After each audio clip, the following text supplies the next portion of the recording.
Okay, so how do you define yourself as an entrepreneur? Being a business owner in its early stages, I was integral for its significant growth over the last 15 to 20 years. So, what we did, we looked at particular areas and segments of the business, and I took a strategic approach in the way that we addressed our business, where we focused, and then we basically went pretty hard in those significant areas and took on the market. So that was really probably how I define myself as an entrepreneur, because we thought differently, we narrowed our focus, we simplified our business model, and we were very targeted. So has entrepreneurship been a planned pathway for you? No, I've been self-taught and self-driven. It's always been something I've wanted to do all my life. And I've always aspired to want to be an entrepreneur and run a business of my own and make a difference. Okay, so what has driven you to become a managing partner and own equity in a business? The excitement of it, pride of being your own boss and owner, to grow a profitable business, employ many staff, which is pretty amazing to join you on your journey, and probably being recognised for growing such a successful business in the marketplace and brand that we've built. That's been the main driver, and to give back to the young people that we've employed, to give them a career pathway. How large is your business? We've got 13 equity owners now, approximately 80 staff, and 4,700 clients. And we're turning over approximately $40 million, $14 to $50 million this year. Wow. How large was the business when you first started as a managing partner? When we first started, I wasn't managing partner then, but I had started the business and was already being involved on the business side and strategy side. We were only turning over 1.6 million, and there were only 17 of us altogether, with 2 partners included, and about 250 clients. So we grew from that to where we are today. Wow. So how did you drive that growth? There were many facets in that growth. One was that we went out of our way to make a huge difference in our clients' businesses. So we got recognised for what we did, and they became huge advocates and referrals for us. We then built really strong strategic referral networks, and through financial planners and bankers, and they referred their clients to us because they could see what we could do and make a difference in their clients' lives. And then what we did, as I explained earlier, we segmented the business into 4 key areas of focus. They were health, construction, allied services, agribusiness, and high net worth investors. So instead of trying to be everything to everybody, we narrowed our focus, became thought leaders in those 4 key areas. We went to market and put out articles, presented to industry groups. We then found our way to just narrow that focus and what we could deliver to them, and delivered an amazing product to those 4 key segment areas. We then thought about a new process where we took them through a 3-step process, which gave every client their financial freedom. So did you have a vision or goal for what you want your business to look like in the next 5 years? Our vision and goal is that we want to be able to provide financial freedom to all of our clients, to be able to have the choice to retire when they want to and achieve their goals. We do this by following a simple 3-step process that we've developed. One is that we look at ways to increase their profitability and the value of their businesses. Secondly, we look at how we can increase their wealth tax effectively. So with whatever they make out of their business, we get it out of that environment. We invest it in another environment for them that's tax effective and protected. And then thirdly, we make sure that they've got a succession or estate plan that leaves all their hard work and wealth to the next generations to come. So where do you personally want to be in the next 5 years? I just want to be personally working on key strategic areas of the business to ensure that we remain relevant innovative in our processes and systems and what we do from a technology point of view and how we deliver our services. Become the ideas man, and driving growth in the business to our key clients and working strategically with some really core clients who I'm currently helping to scale and grow to some significant heights. So, in your opinion, how important is having a growth mindset, creativity, and persistence in the running a successful venture? It's number one. If you don't have a growth mindset, you have a fixed mindset, which means that if you've got a fixed mindset, you won't adapt to change, you won't consider new options, you won't be reading what's out there and adapt. So a growth mindset enables you to pick up on what you're seeing in the marketplace, understanding what the differences need to be in order to pivot and change, and then taking those next steps forward. Also too, you need to be resilient to be an entrepreneur, as the road to success can be very hard. There are many curveballs that come at you from time to time. So you need to be able to pivot, refocus, be agile, forge ahead, and never give up. So, do you believe you were or are decisive in nature? Yes, absolutely. And the reason why was because what we did, we were able to analyse our data through data analytics, and we were able to understand our business in various segments by service offering, by customer segment, by industry segment, and also we were able to understand where we were not making as much money or where our losses were. Also too, we're able to understand before making any decisions about where the opportunities were.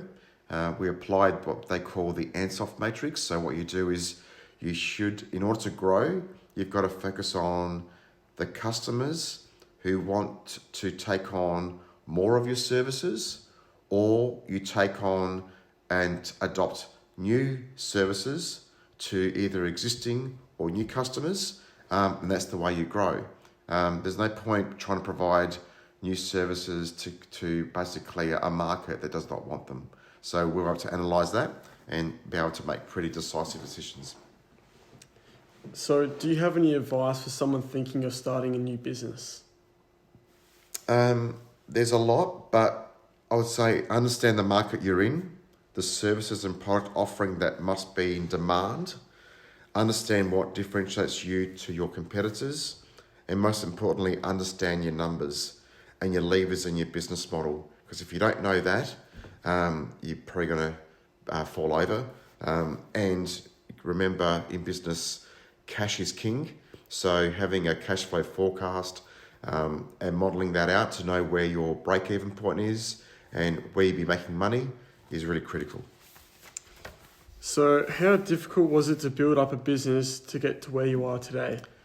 In hindsight, I didn't think it was that difficult. Like I said before, we did a lot of research beforehand to understand what our areas of strength were, and we're able to then make a huge amount of effort and focus in those key areas where we have the greatest point of difference to the marketplace.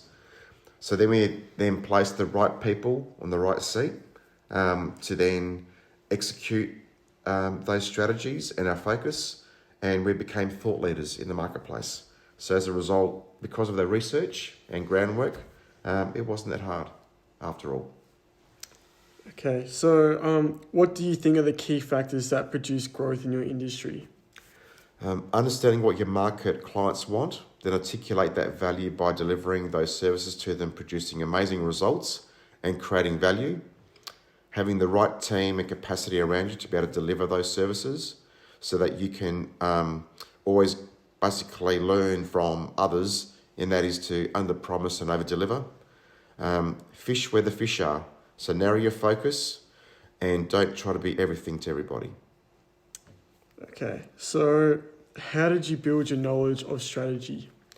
I'm generally self-taught from reading copious amounts of books over the years, listening to podcasts, watching YouTube videos, studying externally in various courses in Australia and abroad, such as Scaling Up Masterclass in the US, but also having the inner desire and passion for this part of being an entrepreneur and being a leader in business.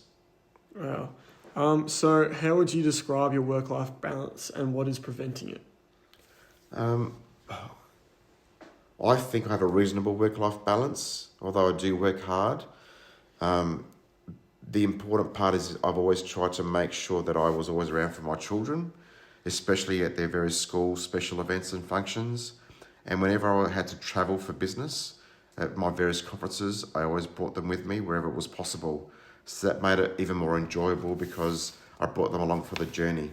So probably where I did lack my work-life balance was probably spending more time on myself, on my health and well-being, but I'm making up for that now. Knowing what you know now, is there anything you would have done differently when you first started?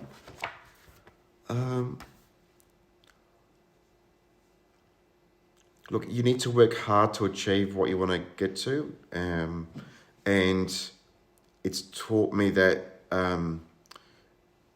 if you apply good habits and you're focused and understand that when you fail, it's not a bad thing, you learn from those failures and you adapt, that's when you become a better entrepreneur. So how has your knowledge and skills from previous jobs or opportunities assisted you in being the managing partner of a firm? It taught me about what has worked well in other organisations and also where they failed and what didn't work well. So I was able to apply the good things and learn from those amazing businesses that grew and put some amazing practices in place. But equally, where they failed, I knew that I would leave them alone and not apply them in my business. But because of, I suppose, my work in what I do, I've been able to learn from other businesses that I work with about what has worked well and what has worked well, and I've been able to apply it from them as well. Sure. So did you use any forms of mentorship to get where you are today? Our business is part of a national affiliation. So during the earlier years, we never really had individual mentors, but we benchmarked each other, caught up twice a year, shared our information, and we learnt from each other. And because of that, we were able to mentor each other to be able to grow our businesses. So that was really powerful. It's only been probably the last 5 years I've reached out for other independent mentors outside of my ownership group. And that's been quite supportive in nature. Just helped me work through some difficult challenges, being a sounding board. So it's been a great cause. So what is the importance of networking and relationships inside and outside of your firm in the chartered accounting industry? What I've learnt from one of the most successful businesses in the world is that if you incorporate in your personal life, your business life, where your networks are all part of that, you better successfully grow. So you need to almost not make it separate to what you do, but make it a part of what you do in life every day. So for example, your referral networks with your bankers and your financial planners and the like, you mix with them, you associate with them outside socially, you build a relationship with them. And as a result of that, they become huge advocates and referrals for you, as well as some key clients who are just great people that we enjoy spending time together. They become great advocates and huge referral networks. So those relationships are really critical. Right. And so who is your target market and how do you market to your clients?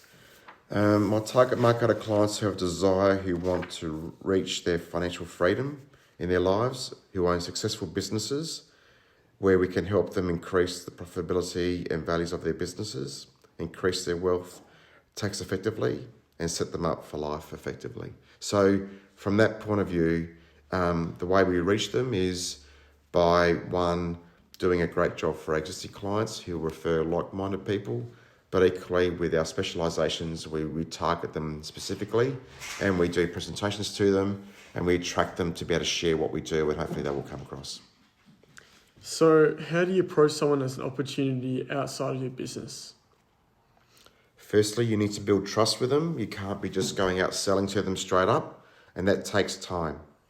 Some clients have taken me 2 or 3 years to come across because it's taken the time to build a relationship with them over that time and take them along the journey to make them understand what you do and make sure they actually understand why you do what you do. Presenting at industry bodies events is also a great way to share your knowledge. Through thought leadership, we write articles, we share a lot of information. We don't keep that all to ourselves, so we actually build a lot of credibility in the marketplace because of what we do and how much information we share. How have you learnt from your failures?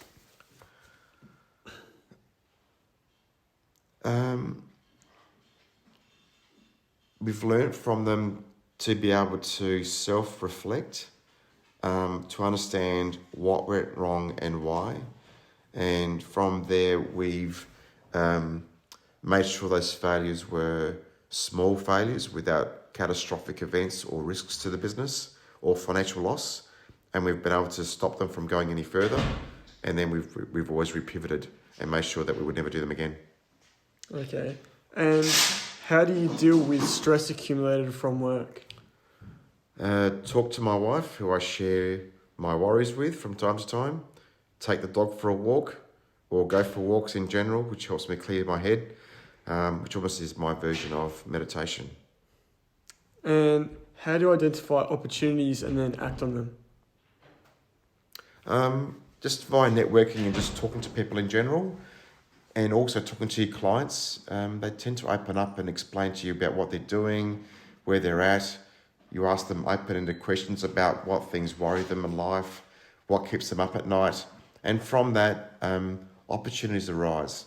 And so they actually share what they need, how we can help them to deal with those issues. In essence, our role is that we become problem solvers. So if we help take away those stresses from them, address all those things, we actually can really make a difference in their lives, but also helps us grow our business and what we do for them. And do you have any goals set to grow your business to a larger scale? Why or why not? Yes, we want to grow. And the reason why we want to grow is that we want to provide opportunity to the other emerging leaders in our firm. So that way we can offer them equity and we can retain our amazing talent. So we aim to grow to about $20 million in turnover and employ about 150 people within 5 years. And how would you rank the key 5 skills needed to be an entrepreneur? Understand the opportunity and size of your market. That's number 1. Number 2 is understand your key points of differentiation. Number 3, understand your numbers. Remember that cash is king. Number 4, understand and employ the best people around you. If you have to know all the answers to the questions, you've employed the wrong people. And number 5, work hard, be agile and resilient. And it's okay to make mistakes as long as we learn from them, but make sure they're small mistakes and that they're not financial catastrophes, and that you can learn from them and move quickly. And lastly, do you believe that there's a winning formula to becoming a successful entrepreneur? And if so, what's yours? Keep it simple and beautiful. If you look at Apple as a business model, they want to simplify their business model and narrow their focus to some core key products, and they do it extremely well. Which goes to my next point, is to narrow your focus and find a niche. Be agile and resilient. Don't set any limits. The only limits that one would set as an entrepreneur as a winning formula is the other limits that you put on yourself. And execution is key when defining your strategy. Nothing worse than having a great concept, a great idea, but the key that I see is that where most fail is they don't execute. Okay, thank you for your time. You're welcome.